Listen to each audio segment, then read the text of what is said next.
So hello everyone. First of all, जसं की मी last ब्लॉगमध्ये सांगितलं होतं की आम्हाला दिव्यागरला आम्हीच्या हॉटेल और रेसॉर्टला स्टे केला होता. तिथे आम्हाला ब्रेकफास्ट, ओव्हरऑल मॅनेजमेंट खूप वर्स्ट एक्सपिरियन्स आला होता. आणि मी लास्ट ब्लॉगमध्ये एक शॉर्ट त्यांचं क्लिप ॲड केला होता आणि त्याच्यामध्ये मी असं सांगितलं होतं तुम्हाला की मी नेक्स्ट ब्लॉग त्याचा पोस्ट करणार आहे. सो हा व्लॉग तुम्ही एंडपर्यंत पूर्ण बघा. याच्यामध्ये मी इन डिटेल आमच्या फीडबॅकसोबतच इतर आमच्यासोबत जे त्या दिवशी होते तिथे स्टेला त्या सगळ्यांचे फीडबॅक अटॅच केलेले आहेत. सो तुम्हाला ओव्हरऑल सगळ्यांचाच एक्सपिरियन्स जाणून घेता येईल की प्रत्येकाला कसं फसवण्यात आलं किंवा कसं त्यांचा एक्सपिरियन्स होता. असं नाही की आपली प्रत्येक पिकनिक सक्सेसच होते. आणि नो डाऊट आमची ही पिकनिक पण सक्सेसच झाली. आम्ही खूप मज्जा देखील केली. भले आम्हाला एक एक्सपिरियन्स खराब आला, वर्स्ट होता, बट काही एक्सपिरियन्स काही शिकण्यासाठी सुद्धा असतातच. सो हा व्लॉग तुम्ही एंडपर्यंत बघा. सो गाईज, आम्ही आता प्रीत हॉटेलमध्ये आलो. बुकिंग्स घेताना मात्र एकदम चांगली बुकिंग्स घेतात, पेमेंटसुद्धा फुल करतात. आणि हे त्यांचं किचन आहे. तिथे फक्त हे 3 ते 4 स्टाफ आहेत. तेच स्टाफ मॅनेजमेंट, ओनर मॅनेजमेंट सगळी. आणि इथलं हायजीन पण तुम्ही बघू शकतात. एक दीड तास वेटिंग आहे. आणि हे इतके सगळे कस्टमर्स खोळंबले. फॅन बंद, काहीच त्यांची मॅनेजमेंट नाही आहे प्रॉपर. छोटी छोटी मुलं सुद्धा वेट करतायत. अक्षरशः भुकेने कासावीस झाली.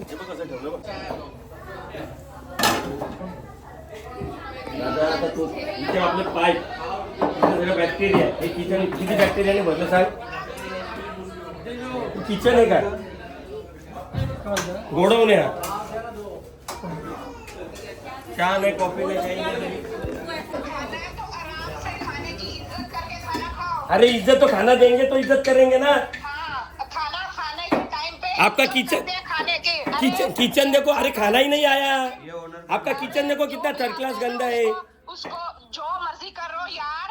हाँ, आप आराम से बैठ के खाओ. आराम से बैठो, हवा खाऊं पानी खाऊं. और जो भी आ रहा है आराम से खाइए. शोर अरे आ ही नहीं रहा मैडम, वही तो बोल रहा हूँ. आप उधर बैठ के खाली पैसा लेती है बस, बाकी कुछ नहीं करते. चुप रहो भाई. हाँ, पैसे का बोला तो चुप बैठो. पैसे का बोला तो चुप बैठो. खाली तेरे को पैसा मांगते हैं, हर सर्विस नहीं देती. नहीं हाँ. ये बोलने का तरीका नहीं है. नहीं तरीका नहीं, यही तरीका है. एडवांस में पहला पैसा लेते, हाँ, और सर्विस नहीं देती. अरे जा, मेरे को फोन मत कर बाबा. खाना मिलता है. हाँ, मैं भी लॉयर हूँ, मैं देखता है आपको क्या करना है. आणि ती ओनरचं असं बोलणं आहे क्लायंटशी. सर्व्हिस तर काही द्यायची नाही आहे त्यांना, पण ओनर असं बोलतंय क्लायंटशी. इथे हे सगळी जण लिटरली 2-2 तासापासून वेट करतायत. चहा कॉफी सुद्धा कोणालाच मिळालेली नाहीये. आणि लहान मुलं दुधासाठी रडतायत, पण किचन मध्ये मी बनवली गुरुजी. मॅनेजमेंट प्रॉपर नसल्यामुळे क्लायंटला बनवायला लागले नाश्ता आमचा. आणि मगाशी तू कोणाशी बोलत होता दादा? ओनरशी ना? ओनर तर आमच्याशी इतक्या चीप लँग्वेज मध्ये बोलली आहे ना की लिटरली आम्ही बिलकुल पण रिकमेंड नाही करणार इथे स्टे. आपण दुसऱ्या कस्टमर्सचे सुद्धा रिव्ह्यू घेऊयात. अहमदाबाद से आए हैं. 2 दिन का 15,000 लिया है इन्होंने झूठ बोल के कि हाँ ये फैसिलिटी वो फैसिलिटी. यहाँ नाश्ता तक नहीं मिल रहा, पानी का एक गिलास तक नहीं है. और ऊपर से बोलते हैं कि 4 साल से किसी कस्टमर ने हमें कंप्लेंट नहीं किया है. ऐसा हो ही नहीं सकता है.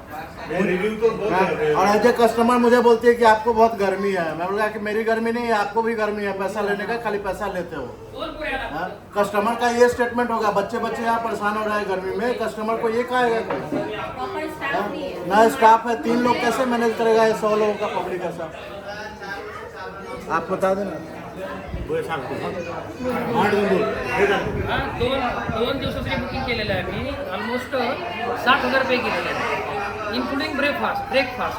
परंतु आता त्यांचं किचन जर बघितलं तर एवढं घाणेरडं किचन आहे की बस तुम्ही लाईफमध्ये कधी बघितलं नाही किचन.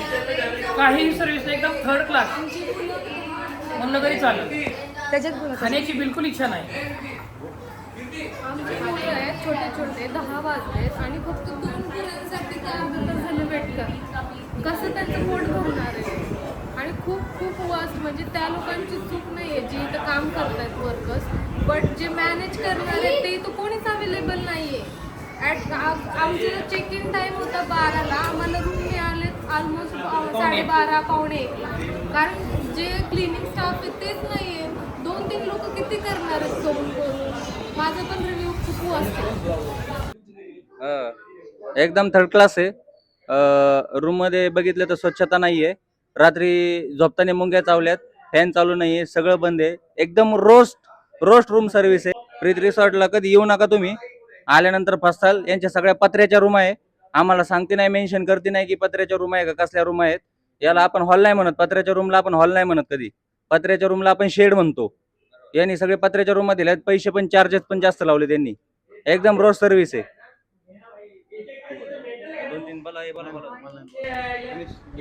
हा जो बॉईजचा ग्रुप आहे हे कालपासूनच आमच्या सोबत होते.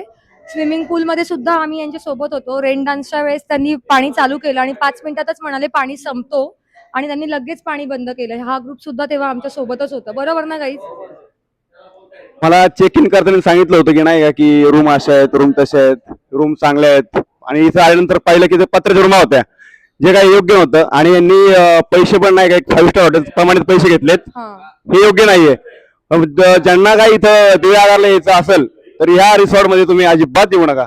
कोणीच तुम्हाला एक तुम्हाला सल्ला देतोय. रिकमेंड करत नाहीये. सकाळपासून मी ऑलमोस्ट सगळ्या कस्टमर्सचे रिव्ह्यू कलेक्ट केलेत, तर त्यामुळे मी तुम्हाला काही बिलकुलही हे स्टे रिकमेंड करणार नाही. तुम्ही कुठून आलेत? पुणे. सगळी लोक इतके लांब लांब ट्रॅव्हल करून येतात, 5 स्टार हॉटेल सारखं पे करतात आणि 3rd क्लास लेवलची इथे सर्व्हिस मिळते. लिटरली आमच्या ग्रुपमधल्या आमच्या दादाने स्वतः किचन मध्ये जाऊन आमचं ब्रेकफास्ट रेडी केलंय. आमचे छोटे छोटे बेबीज 2-2 तास दुधासाठी रडत होते आणि लिटरली नासलेल्या दुधाची कॉफी त्यांनी बनवून दिलेली आहे. जसं आता यांनी सांगितलं, चेकिंगसाठी आम्हाला सुद्धा लेट झालं. त्यांच्या बेबीजला जसं फूड टाईमला मिळालं नाही तसे आमचे बेबीज सुद्धा उपाशी आहेत. बिलकुलही हायजीन नाही आहे आणि प्रत्येकजण आपल्या बेबीला फूड देताना हायजीन मेंटेन करतो. सो मी सुद्धा माझ्या फॉलोअर्सला हे सजेस्ट करेल की जेव्हा पण तुम्ही इकडे व्हिजिट कराल बिलकुलही प्रीत हॉटेल अँड स्टेला व्हिजिट करू नका. आणि जसं आता सगळ्या कस्टमर्सने आणि आम्ही रिव्ह्यू दिलं त्यानुसार इथल्या स्टाफची काही चुकी नाही आहे. त्यांना त्यांचा ओनर आणि मॅनेजमेंट ज्या गोष्टी प्रोव्हाइड करेल त्यानुसारच ते कस्टमर्सला देणार. सो आपण त्या स्टाफला ब्लेम नाही करू शकत. ते त्यांच्या परीने खूप म्हणजे 100% देण्याचा प्रयत्न करत आहेत सगळ्यांना. पण ओनरकडूनच वर्स्ट मॅनेजमेंट आहे. तो ओनरचं नाव आहे बल्ला आणि या एरियाचं नाव काय? वेलाज एरियामध्ये प्रीत होमस्टे म्हणून आहे. सो जेव्हा पण तुम्ही इथे याल तर खूप विचार करून या इथे स्टेसाठी यायचं आहे की नाही ते. आणि हे ते हॉटेल आहे प्रीत हॉलिडे रिसॉर्ट बल्लाज. खूप मोठे बिल्डर आहेत असं ऐकून आहे, पण तरी पण मॅनेजमेंट 0 लेवल. आणि त्यांच्या ओनरशी जेव्हा आता आमचा कॉन्टॅक्ट झाला, मॅनेजर आहे ओनर आहे वी डोंट नो, अतिशय म्हणजे चीप लँग्वेजमध्ये आमच्याशी बोलले. त्यांना क्लायंटशी काही मतलबच नाही literally. So I won't recommend this stay for you guys.